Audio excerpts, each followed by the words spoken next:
Kesal tak temui Kapolda, GMKI beri waktu 3 hari untuk kepolisian tangkap ex-camat Taniwel.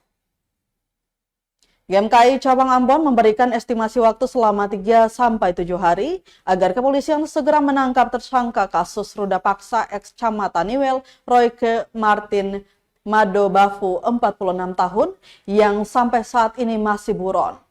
Permintaan itu buntut kekecewaan dari aksi unjuk rasa Selasa 23 Juli 2024 yang berlangsung di Mapolda Maluku. Ketua GMKI Cabang Ambon Apriansyah Atapari mengaku kecewa tak ada kejelasan dari pihak kepolisian atas kasus tersebut. Selain itu, saat aksi pihaknya tak bisa bertemu langsung dengan Kapolda Maluku Irjen Polo Tarya Latif.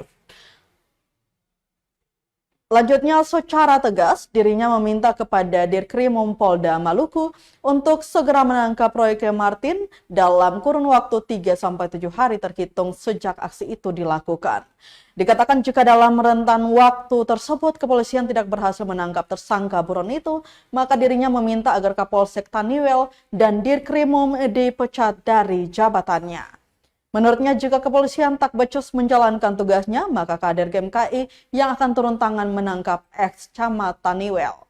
Sebelumnya, GMKI Cabang Ambon menggelar unjuk rasa di depan Mapolda Maluku Selasa 23 Juli 2024.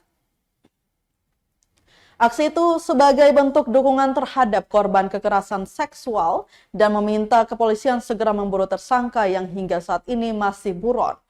Dalam aksi itu mereka meminta untuk bertemu dengan dan menyampaikan aspirasi secara langsung kepada Kapolda Maluku. Masa menggelar aksi sekitar pukul 12 siang hingga 4 sore. Namun Kapolda tak kunjung menemui masa. Letak dia di mana? Ada di siapa? Sekarang posisi di mana? Fokus ya mana? Kalau ada sekarang, saya siang. saya berangkat. Siang. Kalau ada sekarang, Iya, Pak. lihat mana deh. Kalau memang ada sekarang. Sekarang memang belum. Download Tribun X sekarang, menghadirkan lokal menjadi Indonesia.